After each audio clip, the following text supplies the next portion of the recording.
Good morning and welcome to another Partner Focus Day session. I'm very pleased to be joined by Fiona Brown, who is the Customer Success Director from our long-standing partners, AccessPay. Fiona, you've been in the community for a long time, but for the benefit of those who perhaps don't know AccessPay, would you care to tell us a little bit about what you do and how you can serve our members and those looking in from the wider audience on social media? Yeah, of course. Well, first of all, thank you for the invite and it's great to chat. So yeah, a little bit about AccessPay. So what we do, we lead the way in payment operations excellence for finance and treasury teams, cloud-based solution platform that connects corporate banks to help them to modernize their banking operations and their processes, and also helping them to minimize risk and fraud. So we enhance the efficiency around payments through linking ERPs to over 11,000 banks. That's both domestically and internationally. And we also automate bank statement retrieval to de-risk payment operations through, again, embedding security enhancements such as confirmation of payee, sanction screening, etc. So we've been established from 2012 and we're headquartered in Manchester, which is great. So a good northern company. Then I guess a little bit about myself. So I am the Customer Success Director here at AccessPay, been here just for over 2 years. And prior to joining AccessPay, I spent 28 years in what I would call traditional banking.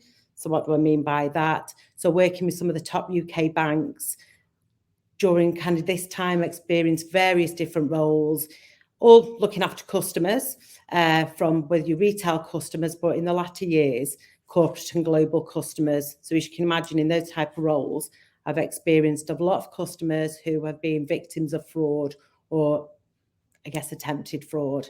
So hopefully I can share some of those details with you and share some ideas around fraud and how AccessPay and others can help. So hugely experienced, you know what you're talking about. And yeah, the challenges, I can imagine the challenges of banking being many and varied, including payments. But in terms of the challenges that corporate customers face, a lot of our members, what are those as it pertains to fraud?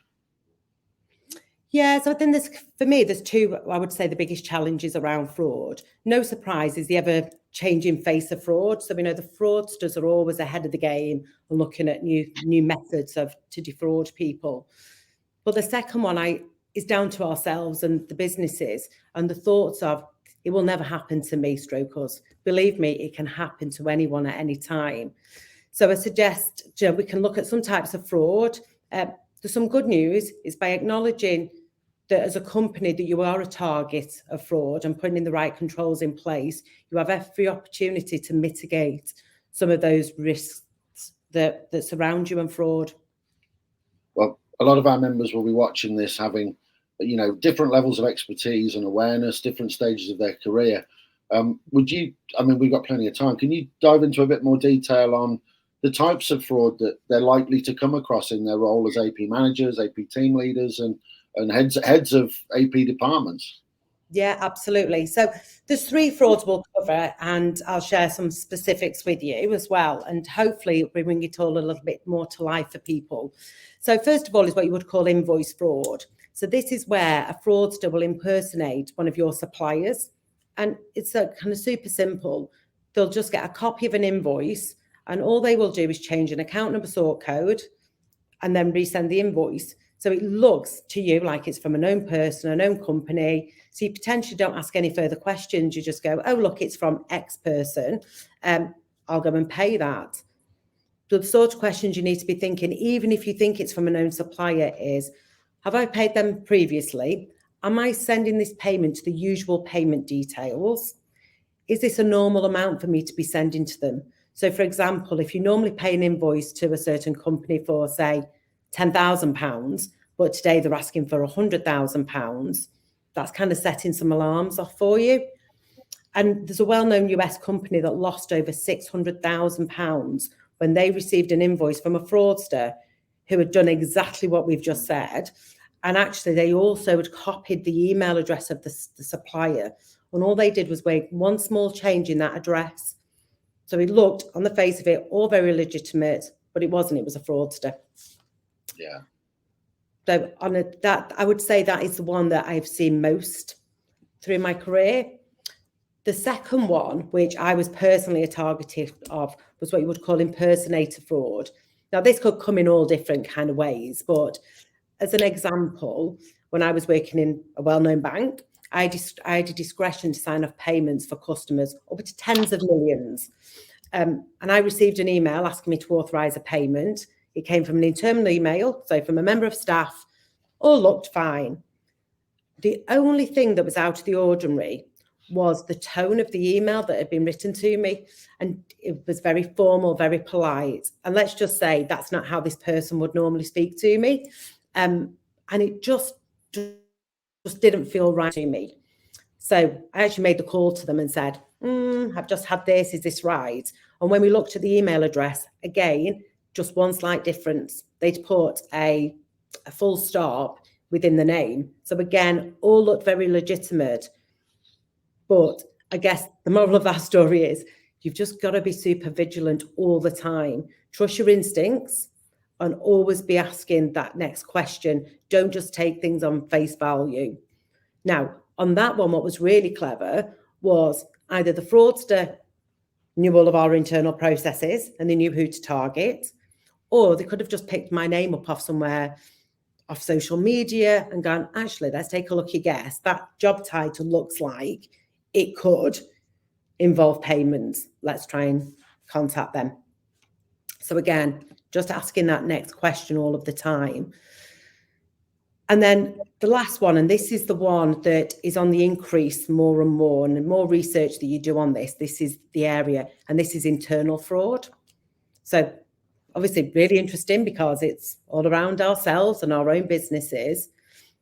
But when it comes to internal fraud, I think there's always another cost hidden here. So what's the true cost of internal fraud? It's not just the fraud, but also you have to think about reputational damage to you, staff costs. So if you're going to have to go through absence, disciplinaries, replacing somebody.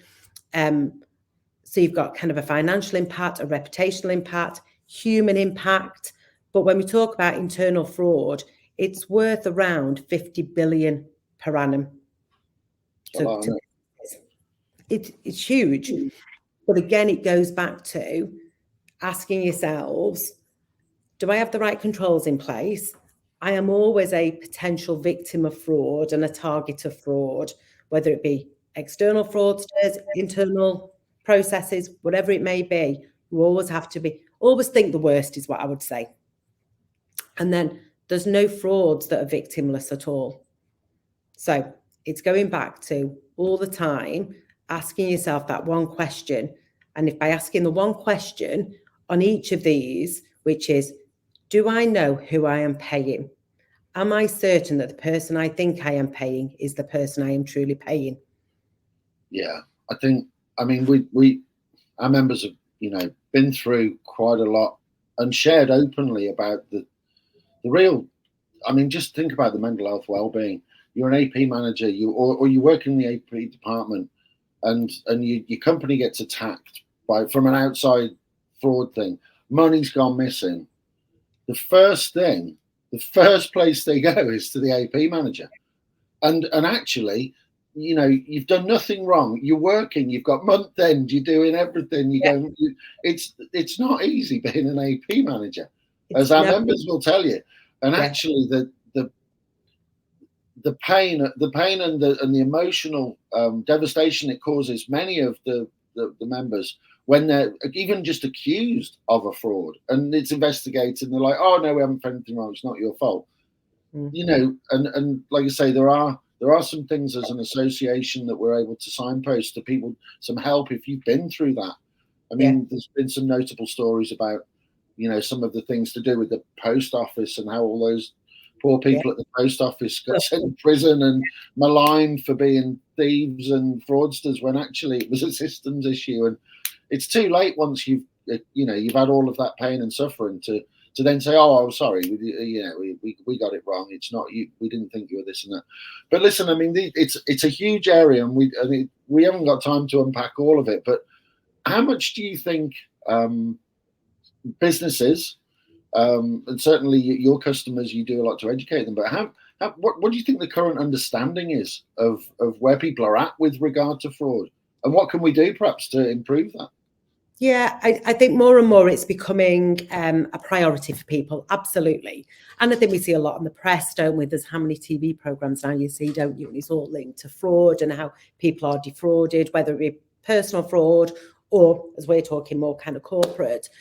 But you're right, and you say about your members are so busy as well, going, right, we've got to get all of this done, it's month end. So it's about having the right tools in place to support, isn't it? And in a recent survey, I think something like 69% of businesses cited that confirmation of payee was a medium and a high priority for them in 2024. So that tells me that more and more people are addressing that question which I raised, which is, don't think this will happen to you. It absolutely, everybody is a potential target. So I would say for your members, you go, right, what tools are out there that help me to take every opportunity to make sure we've got the right processes, the right controls in place.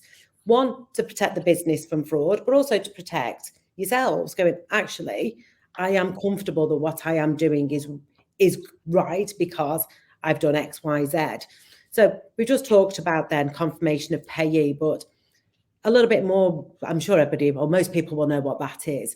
But actually what that allows you to do is upfront to give you assurance that the payment is reaching the intended recipient. So account number, sort code, is that going to Fiona Brown?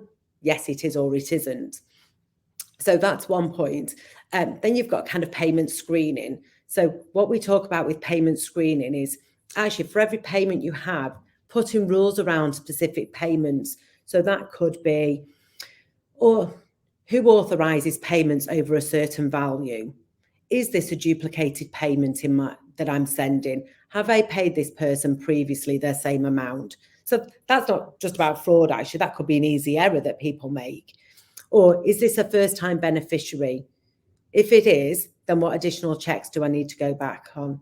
So it's looking back at that impersonator fraud that we mentioned. And, actually, am I paying who I think I am? And those tools will help you to do that. So one of the things that we're doing at the moment is putting together what we're kind of calling our fraud and error prevention suite. So including confirmation of payee, some payment screening opportunities that people can use, and we would automate some of the rules, if you want to call them that, for people, so it would alert them in advance. And then the last one that we talk about in our kind of fraud and error package is sanction screening. So I'm sure a lot of people know this already, but for every payment that is made, the banks will scan those payments against what you call a sanctions list. And the sanctions list is a register of entities or individuals who are involved in illicit activities. So it could kind of flag that, really, do you want to be making this payment because it's linked to X, Y, Z, whatever that may be. So that can create delays on that payment. So if the bank flagged that up as a potential sanction screening issue, it will delay that payment for you. So one of the pieces we're looking at the moment, ready for 2024, is actually allowing our customers to do those upfront sanction screenings. Now, that's not to say the bank won't also do them, but what we can do is go, actually, this may flag for you. So it's an awareness that this payment might get delayed. So they're kind of the key things that we're looking at the moment, ready for 2024 to help our customers, but all based, as I say, around that fraud and error prevention. Well, you guys are clearly the experts in it, and that's why, the value to if you're watching this and you run a team and you're not using professionals such as AccessPay to manage this for you, you maybe want to give them a call. But we're going to be looking at this all throughout the year, and I know we'll be speaking to your colleagues in the sales and marketing team. There's lots planned with regard to. We have a quality program that looks across all 6 core pillars of the function, and we're going to be involving you in content around that throughout the year. You may get to see AccessPay at some of our events later in the year as well. But Fiona, thank you very much for your time today. We're going to leave it right there. There are going to be some resources down below, as normal, some links to other content. And then throughout the day, you'll be seeing some other things coming through as well. So thank you for your time. We wish you a great day. Thank you. Bye all.